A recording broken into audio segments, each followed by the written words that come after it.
Hi, everybody. My name is Angela Clark, and this is my husband, Dan Clark. And Dan is going to tell you a story tonight about something that happened about 21 years ago in East Texas. It was involved. He was involved with an elder that he actually worked with at some certain point, and something went on that was just absolutely not right. Put it that way. And he's hesitated to tell this story because it almost seems unbelievable. But I'm going to just give you my little heads up here. My husband is the most incredibly wonderful man that tells the truth, and I love him. And the story you're about to hear is a true one, and it's unthinkable. And I'm just going to put him on right now so he can tell you his crazy story. All right, Dan? All right. Hey, hi, everybody. Hey, I just want to thank you for tuning in today. My channel is Life After Religion, and I hope you subscribe because it helps these videos get out to the people who need them the most.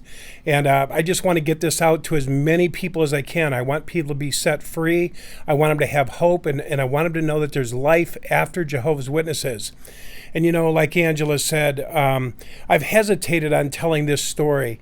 For 20-some years, I've been out 20-some years, and I've never, ever mentioned this story. And I want to tell you why. Usually I left because of prophecy. I was in there because I was waiting for the world to end. I talk a lot about the generation prophecy and the fact that it came and went, and that's when I made my exit, because I wanted to be loyal to Jehovah. I was always wanting to be honest. I was the most honest of people to my own detriment. So I just want to tell you this story that Angela mentioned about East Texas. When I used to live in Houston, I grew up in Detroit area, just outside of Detroit in Westland, Michigan. And I decided to move to Houston with my brother. And I worked there for about 10 years. And then finally, I was a ministerial servant down in Houston. And, you know, I'd seen the normal things with elders. You know, there's elders that got drunk and, you know, were prejudiced and, you know, all those things, you know, especially down in Texas. There was a lot of out of color jokes, you might say, and different things in the field service, you know, and I'm going to tell him one. You know, one day an elder was telling some black jokes, and I actually went to his house that night because I had just got baptized, and I was bawling, and I was out in his driveway. This is how honest I was.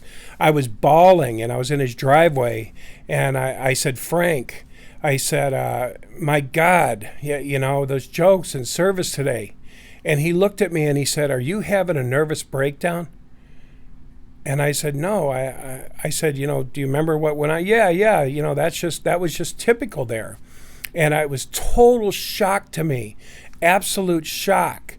Yeah, you know, and I didn't get it. I didn't get it. I was, you know how we do as witnesses, well, they're elders and, you know, this and that, and you just kind of put it out of your mind. Well, after that, you know, I saw elders taken from parties that were drunk and belligerent, and they said, oh, he had the Budweiser blues, and, you know, I overlooked that. I was in another hall where they said, this brother likes to look down the sisters' tops, and I was like, are you kidding?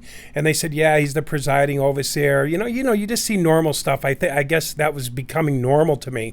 And sure enough, I went in that hall, and that brother would get up as close as he could and sort of look down the sisters' tops. And I was like, oh, my God, you know, like he's sex addicted and, you know, so on and so forth. But there's this story that I want to tell you about East Texas. It was about 250 miles out of Houston. I went up and decided to move up to this. It was called the Piney Woods, beautiful place. And I started working for this big woodworking company, and I was really good. Well, I went to the hall and I met this one brother, and he was very, very charismatic. He was from Canada. And I don't know if you know about Canadian people. They're very sharp. They're intelligent. They just seem like they got their wits about them. They're really sharp. And I liked this guy. When I talked to him, I felt like I was in the city. I felt like he liked me. He was for me. But little by little, things started to deteriorate really, really fast. And I remember I went to the elder and I said, you know how we've all struggled with that sexual thing, you know, masturbation. I'll just say it, you know, and you're supposed to go to the elders if you have something like that going on and confess to them and tell them, you know, I've got this problem. I need to work on it. Well, I told this brother, and he says, you don't need to go to the elders. They don't understand that stuff out here in East Texas. That stuff is for people in Brooklyn, New York, that are in that, wild areas, and Houston and the big cities. It really don't apply to us here. Well, I went home and, that didn't kind of sit with me right. I thought, wow, is this guy an apostate? What, yeah, but then I went to the assembly and there he was giving a talk in the assembly. And I thought, okay, I'm kind of weighing this out, and anyway, the second thing that happened was I asked to go out in service with this black brother. I was in the field service and I kind of was friends with him. And because we rode motorcycles and together around this loop around the city. And so I said, I'm going to go out with this brother. I think his name was Buck. And anyway, long story short, the elder raised his hand and he says, Brother Clark, you're working with me. And I said, oh, okay. And so this was that same brother. And then we went out in service and he goes, well, I saved you from that crazy SOB. And I said, what SOB? He said, oh, the blacks out here are crazy. And I go, oh my God, am I hearing right? Is this serious? He goes, yeah, we don't use them in the congregation. Just look around. We don't use the black people. And sure enough, they didn't use the black people. This was Southern. And I said, well, why wouldn't you let me go out with him? He says, oh, blacks and whites can't go door to door in this area. But yet I saw brothers go out door to door in this area. But he said, just stay away from those guys. Just stay with us, And anyway, but like I said, he was charismatic. He was business-minded. He had his own business. He had a massage clinic. He had done acupuncture. His wife played the piano. I mean, it was like a really cool. I was in with the in group, and then suddenly something happened. I should I go into the out of town? I was out of town. Sure. So I had to go out of town to do some work. I had to go to Chicago, and I used to travel a lot. So I went down to Chicago, and I was working on this hotel, and when I went down there, this brother called me, this same brother, and says, hey, I need to, make a little extra money. Is there any way I can do a little work down there? And I said, well, sure, I'll look around for some side work, because when you go out of town, there's always money you can make on the side. You can always do a little touch up for somebody or some type of finishing work that's extra and make a few $100 or maybe even $1,000 or a couple thousand. So anyway, I started looking around and there was this shop, this company down there that was doing gold leafing other than ours. We do real expensive woodwork. They were installing it and then I would go down to touch it up. So there was another company down there out of New York that was doing a job in Chicago, and they were doing some gold leafing, and they had to finish touching it up in order to get paid. So they said, could you do it? And I said, yeah. And so they said, well, you need to have an account set up. You need to do this. So I asked that brother back east, that brother that needed a little hand up, I said, could you set up a little bank account for this money transfer of $3,500 that was going to come into his account? He says, absolutely. And I said, you can take some of that. And actually, why don't you fly out here and we can do the work together. So he did. Now, here's what the shocking thing was that just blew me away, is when he got there, he says, where's the good places? Where's the good stuff? And I said, good places? Like what are you talking about, good places? He goes, the titty bars, the topless bars. And I go, are you kidding me? Because I used to have to travel, and you had to fight against that stuff, going to a topless bar because you were alone, and you were free and you were away from everybody, So I was like fighting this, and he was like, well, yeah, let's find us a little bar. He said, we're not hurting anybody. And so I did. And so here I am with this elder who gives talks at the Kingdom Hall and gives talks at the assemblies and circuit assemblies, and I'm sitting in a titty bar with him. And I'm like, what am I doing here? And this guy, he looked around and he said, Dan, he said, now let's find the most druggedest one. And I don't know nothing about this world. I'm like, druggedest one? He goes, oh yeah, the most druggedest one will give you the best dance. Best dance? What are you talking about? The private dances they do in the back. So that's what we did. We found the druggedest one, and she came and did a dance, a table dance, and then did a private dance. And I mean, I'm in good standing. This brother's in great standing. And so We returned back to the Kingdom Hall. And anyway, long story short, I gave the brother some money. I don't want to jump ahead of this story, but I gave the brother his money. And then he told me why he needed the money. And I said, why did you need the money? And he says, well, did you see on the front page of the newspaper my business and picture? And I said, no. And he said, I touched a girl in the wrong place when I was giving her a massage. And he says, you know, Dan, I want you to know that every invitation you think is an invitation isn't an invitation. And so apparently he massaged her and touched her breast. And it was all over the news, and they drained his account. I think I don't know exactly what happened, but what I remember is it devastated his business. His wife was ready to have a nervous breakdown. So I gave him this money. And anyway, so I started talking to different people about it. I talked to these other sisters, and they said, oh, that guy's a creep. And I said, why do you say that? And they said, oh, he brushes up against our butts when we go out in field service. He's always got his hands on us. I said, well, have you told the elders? And they said, yeah, they won't do nothing. You know, well, who Jehovah put in, Jehovah removed, in Jehovah's due time. And I was like, whoa. And so anyway, the next thing you know, he's doing the Watchtower study, and I'm just watching him, and I'm back there holding the microphone, and I thought I was going to have a breakdown. I said, is this real? Is this guy that was just, in Chicago with me at a topless bar up there doing the Watchtower? I saw him at the assembly a month later giving a talk. The guy actually told me one time, when I went up to him and I started talking about masturbation, he goes, are you talking about that again? He says, I told you. He says, I'm going to tell you what you need to do. And I mean this. And I said, what? And he says, you need to go down to Houston and you need to get laid. He said, because if you get laid, you're gonna do so much better for Jehovah. And he says, and when you do, if you find someone cute, bring her back to me. But that wasn't the end of this story, guys. This is a true story. So anyway, long story short, we had a trip planned with this guy, him and his wife. His wife was really sweet. And so we went down to Louisiana. And I'm just thinking, God, wow, I thought this guy was cool. I said, man, he sounds like a rogue elder, like somebody who's really messed up.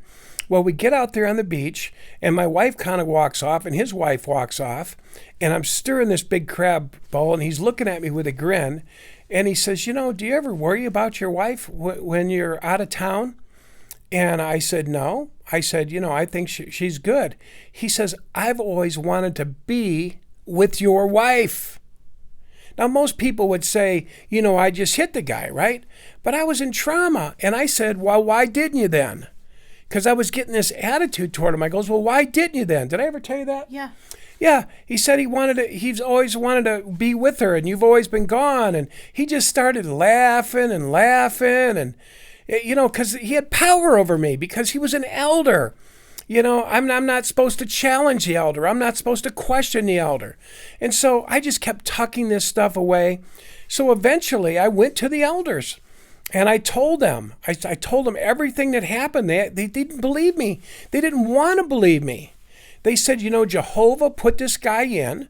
They send the letter to the society, and then the letter comes back and says he's an elder. And they said, what Jehovah's put in, Jehovah's removed. And I said, well, what about these sisters that said he rubbed him on the butt? One day he was in a hotel room, and I couldn't get him away from the pool window because we had done this other little work. It was another small job. And anyway, it was horrendous. But the thing that happened was the brother got wind that I was wanting to tell on him, that I went to the elders and did this. And he was driving with me. And he told me, he says, Dan, he says, the circuit overseer's coming to the Kingdom Hall. And I said, yeah. And he says, I just want to give you some advice. And I said, what's that? And he says, they like to hear good news. They don't like to hear bad news. They don't like to hear complaining. And I said, okay. I said, well, I'm not going to complain about anything. And he goes, well, I just want to tell you how things work. He said, see, we're one-on-one. He said, you can't get in trouble when you do things one-on-one. It's when you have more people and more witnesses is when you get in trouble. And so he says, we're one-on-one, so I'm going to give you some advice. And we actually had a beer, and we were talking, actually a couple beers, and he threatened me. And he told me, he says, I want you to go home. And what's the movie called? Quiz Show. It was called Quiz Show. From the 1950s? Yes. And anyway, it was about a guy that went into a soundproof box and they're asking him questions and he can't hear nothing. But one of these soundproof boxes had a microphone in it and they caught the guy cheating. So this one attorney was going to snitch him off, right? Like me, I was going to snitch off the elder. He actually took him to court. Yeah, he actually took him to court. Well, this guy tells me to watch his show, so I'm watching the show And pay particular attention to the end of the yeah, of and the he show. and he said pay particular to the end of the show, because what happens at the end is the guy says, this is what happened. I've got proof. They were listening into the booth. He has an earplug in his ear, and the judge looked at the other attorney, not the good attorney. Yeah, so let me back it up Okay, just a bit. go ahead. So they actually were in the courtroom, doing the lawsuit. And that's where what Dan's going to tell you is taking place, where the judge is on the stand, he listens to the whole case, hears both sides, and then he rules in favor of the quiz show. And then you can tell him the rest. Yeah, so anyway, at the end, the lawyer wasted his time. He went to these men. He found out that they were golf partners.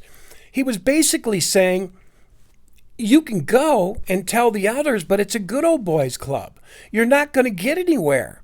He told me to watch that movie quiz show. So at the end, the lawyer goes, wow, I went through all this to bring integrity into this game show.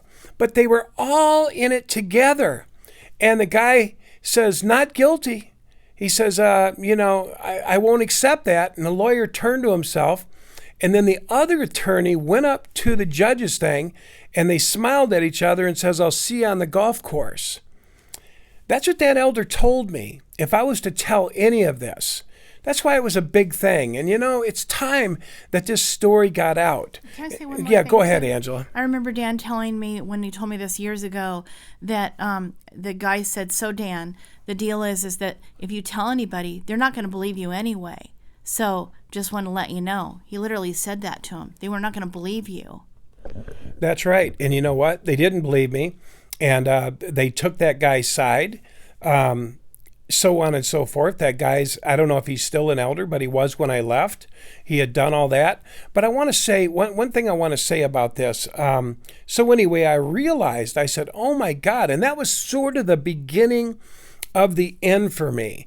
I had seen enough drunk elders. I had seen enough sex addiction elders. I could tell you stories on that sort of stuff. Yeah. Even with my ex-wife, all sorts of things that happened in the Kingdom Hall.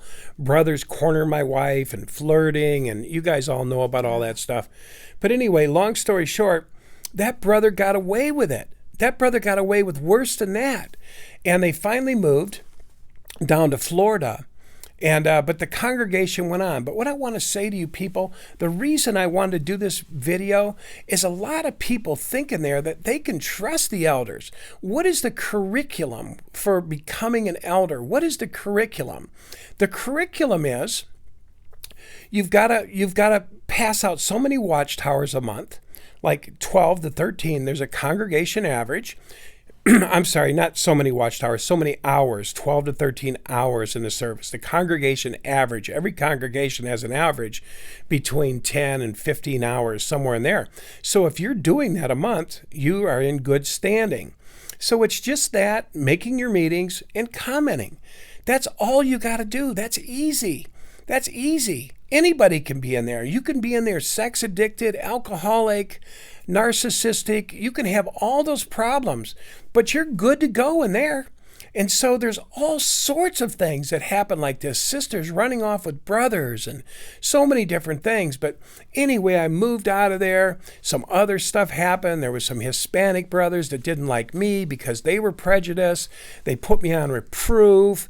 They said I was on reproof. They lied. Explain what reproof means. You know what reproof is, where they put you on reproof for, whatever, conduct on becoming a Christian, whatever, But I had a Hispanic brother. That's a whole nother story, where I actually moved and a brother said, well, he's on reproof. And the brother didn't like me because they were like, he's the golden boy. He's got life going for him. Life's working for him. He travels. He does this, and just didn't like me, put me on reproof. And I had to go through a big to-do to get it undone. And I finally met the brother at a 7-Eleven in service and confronted him. And he goes, "Oh, yeah, Brother Clark, you're in reproof." And just absolutely lied because he hated me because I was white.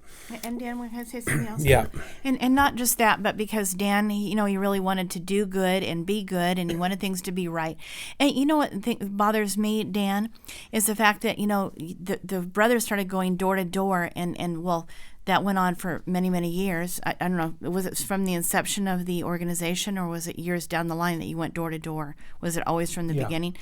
But the thing is that, like Dan said, not everybody was really genuine and in a good kind of standing. In other words, that the organization didn't know about. Okay, so there are people that were sexually addicted. There could be predators, and now with the way that it stands now, with the going door to door, they're very hesitant about it because of the predator situation, and they've got lawsuits up the yin-yang now because of the predators. So they're worried now that they could get lawsuits because of these people that are not really healthy people going door to door. And it's true. And never did they really qualify these people to go to be safe, and you make sure that the children are safe should the children open the door, or somebody be vulnerable or old or something. There was no checks and balances to make sure that people were safe. So now it's become a problem. Just wanted to say, and then also to bring it up to speed, we do understand that now the going door to door is practically nil. Is that about right, Dan? Yeah. They're trying to do it other ways by letter writing and this kind of thing because of the COVID thing, that COVID-19 fake pandemic thing that's been going on. And so that's just changed. We understand that, but we want to report what happened 21 years ago. Okay. So anyway, just wanted to pass that on to you. I just want to reiterate, these people are men. They're not saints. I mean, the congregation recommends them. They say he's been in service. He makes the meetings. He comments. That's it.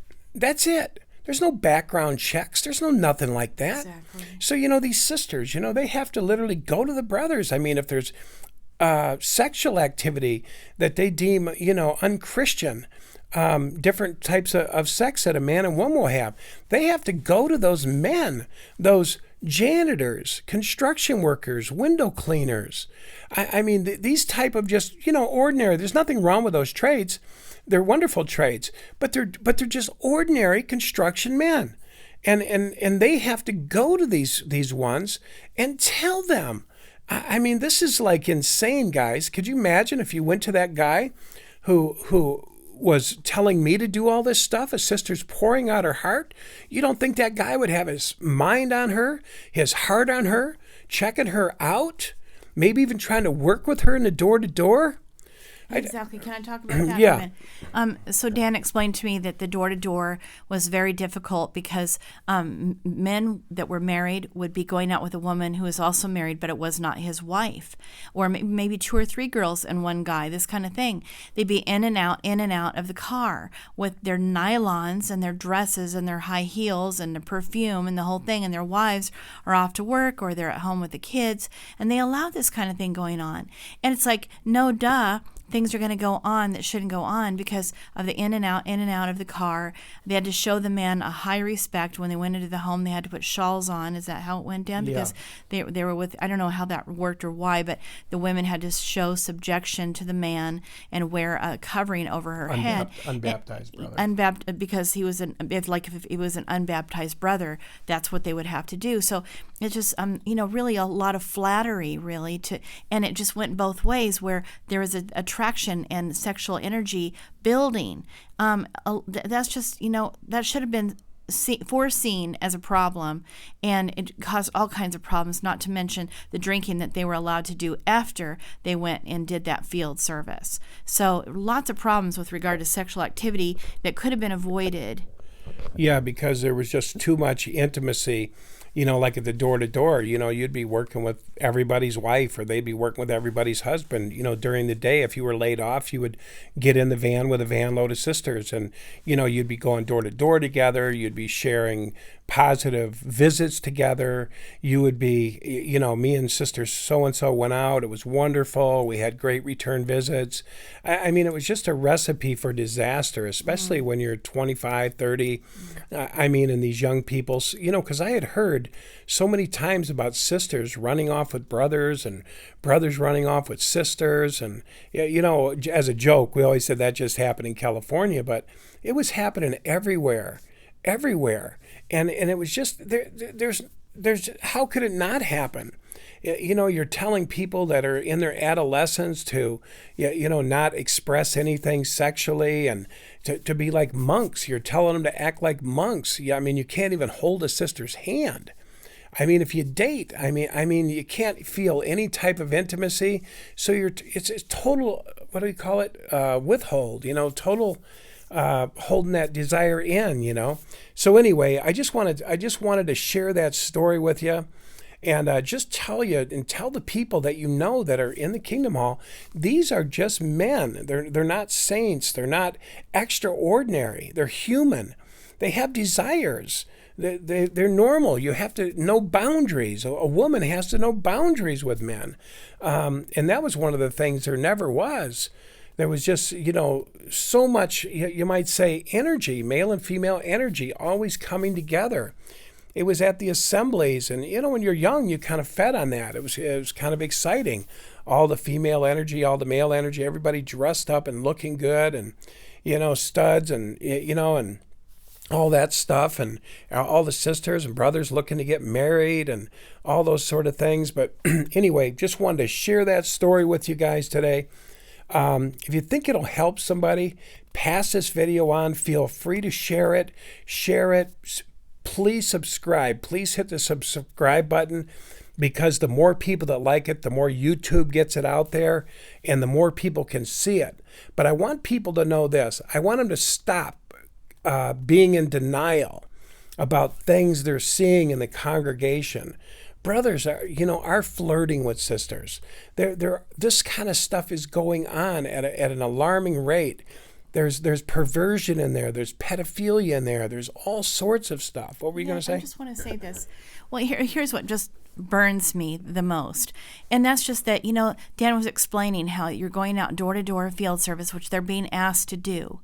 And they're doing it dutifully and being responsible and turning in their hours. And that looks good as far as how it looks on the outside. But the truth is, inside they're having these feelings, these sexual energies coming up, which I feel like it's like a recipe, like somebody had this sick idea that we could allow this and never say anything about it for years and years and years. These girls getting in and out of the car and working together as a team at the door.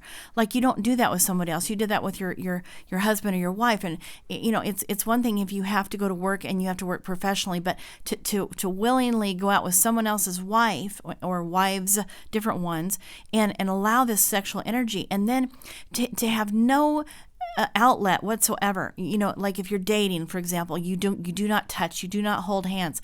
I mean, it's a recipe for a rapist, honestly. I'm just going to say.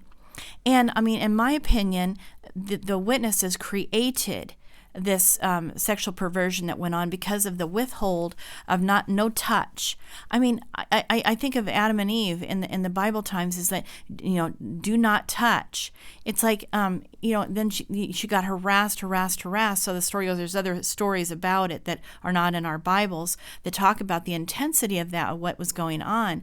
And it just seems like a recipe for disaster, you know what I mean? And I don't know. I think that the witnesses created this problem. They're maybe one of the worst. They may end up being the worst religion with regard to the pornea, not pornea, but the what do I mean to say? The gentlemen that do the things that they should not do to children. Pedophiles. Pedophiles. They may have the worst sexual problems and an open pedophilia of all the religions put together. It's very, very highly possible when all the statistics are in. And I say they created it. And I say they should be absolutely sued Held accountable, and held accountable for what they built and what they brought on. I mean, these poor men, this was built, this sexual energies and all these problems that became of not being allowed to touch or do anything with regard to these feelings whatsoever without tons and tons of guilt and shame. And now a lot of them are, in their own minds, monsters, and they don't know what to do about it. Yeah. And I feel bad about that. I feel like that they were set up, and I feel that the church is responsible for what they have done to these people, and I think that they should be held accountable. So.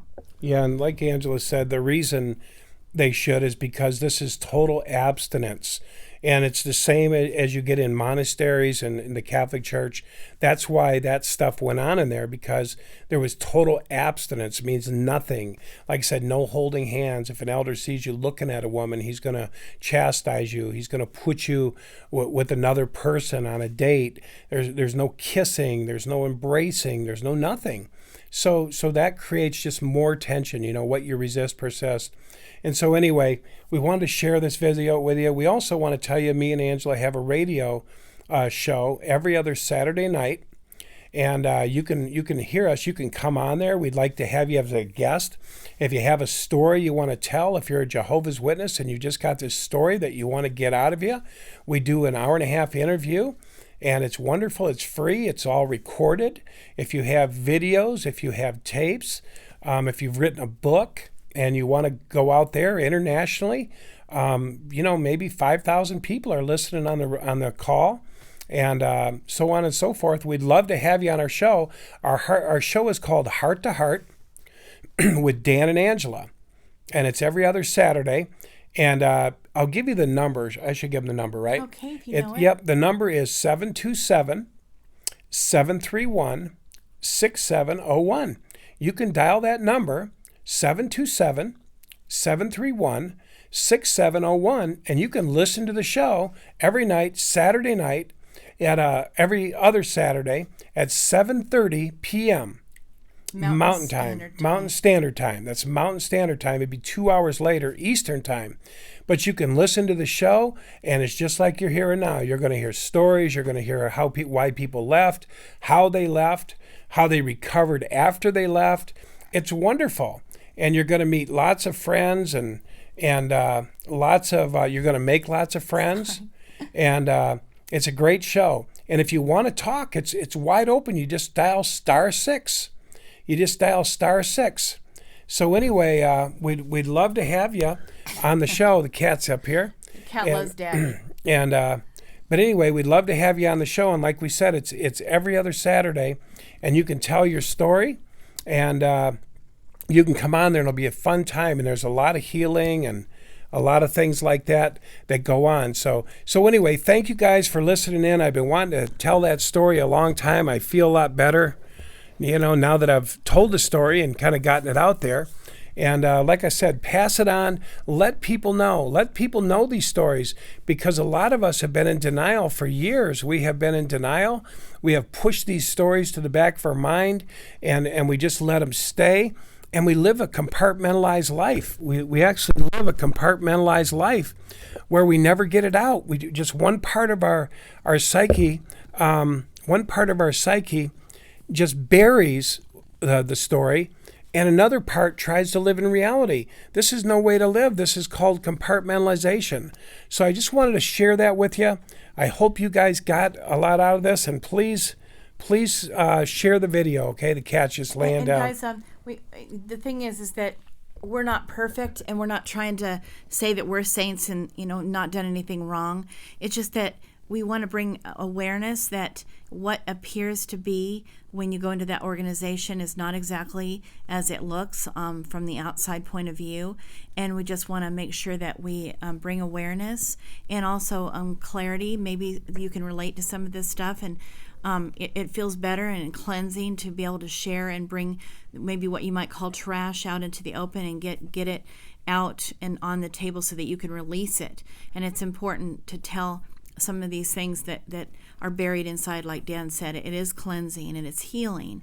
So we've done that tonight, and again, not trying to say that we're saints or something, but this organization has created a lot of trouble for a lot of people, and we just hope that you can avoid it, or at least acknowledge what's happened to you and let it go. And we hope that you will be able to let it go. So anyway, that's it. Thanks for listening. All right, that's it, guys. Please, like I said, share the video with whoever you like. And like I said, we love to interview you, so please check out our radio show. It's an off branch off Six Screens of the Watchtower. So you can type in www.sixscreens of the Watchtower, and there's several other shows. There's about 17 shows on there, and ours is called Heart to Heart.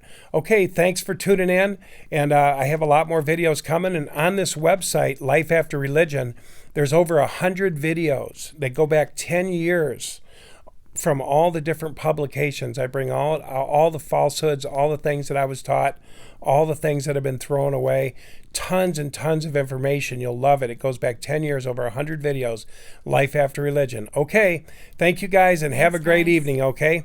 Bye-bye. Bye-bye.